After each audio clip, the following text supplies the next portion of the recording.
তুমি সিগারেট খাও? জি খাই। তো কেন খাও?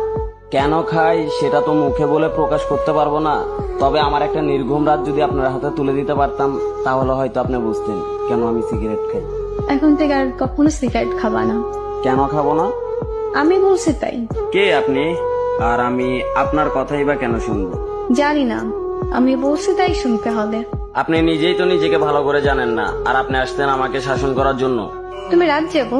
রাত জাগা পাখিরা রাত জাগবে, এটাই তো স্বাভাবিক। আজকে রাত থেকে ভালো ছেলের মতো তাড়াতাড়ি ঘুমিয়ে পড়বা। এই যে ম্যাডাম, 2-4টা ঘুমের ওষুধও আমাকে রাত জাগা থেকে বিরক্ত করতে পারে নাই, আর আপনার মুখের কথায় আমার রাত জাগা থেমে যাবে বললেই হলো। জি বললেই হবে। মুখের ওপর কথা বলবা, একদম মেরে সোজা বানিয়ে ফেলবো। আপনার কথা শুনে মনে হলো আমি একটা খেলার পুতুল, যেরকম নাচাবেন সেরকমই নাচবো। এত অবসর কেন তুমি? নিজেকে অগোছালো করে রাখতে ভালো লাগে তাই। নিজেকে গুছিয়ে রাখতে পারো না? যেখানে নিজের জীবনের প্রতি কোনো মায়া নেই সেখানে জীবনটা গুছিয়ে কি করবো? ও আচ্ছা, তুমি এত শুকনা কেন? খাওয়া দাওয়া ঠিক মতো করো না? পরিবারের জন্য মাথা ভর্তি টেনশন, প্রিয় মানুষের দেওয়া আঘাত। সকালের খানাটা ঘুমে ঘুমে চলে যায়, দুপুরের খানাটা বিকাল 5টায়, রাতের খানাটা রাত 3টায়। তাহলে চিন্তা করেন শরীরটার কতটা ভালো থাকবে। এত এলোমেলো হয়েছে কিভাবে?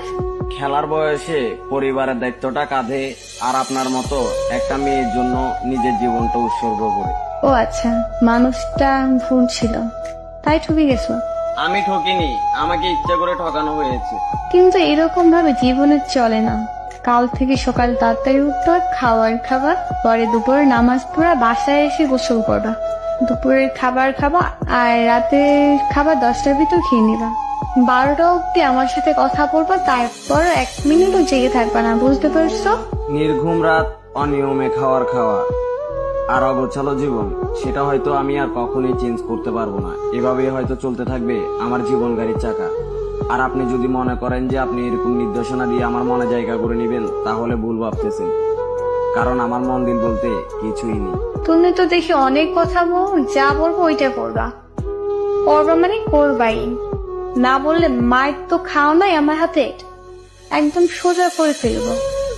কাল থেকে আমার রুটিন শুরু তোমার লাইফে, মনে থাকো যেন। রুটিন শুরু করতে গিয়ে ব্লক লিস্টে পড়ে যান কিনা সেটা তো সঠিকভাবে বলতে পারতেছি না, কিন্তু ব্লক লিস্টে পড়ে গেলে সেটার জন্য আমি দায়ী নই। কিন্তু কোনো কিন্তু না, এখন বাই, যা বলছে মনে থাকো যেন। আল্লাহ হাফেজ।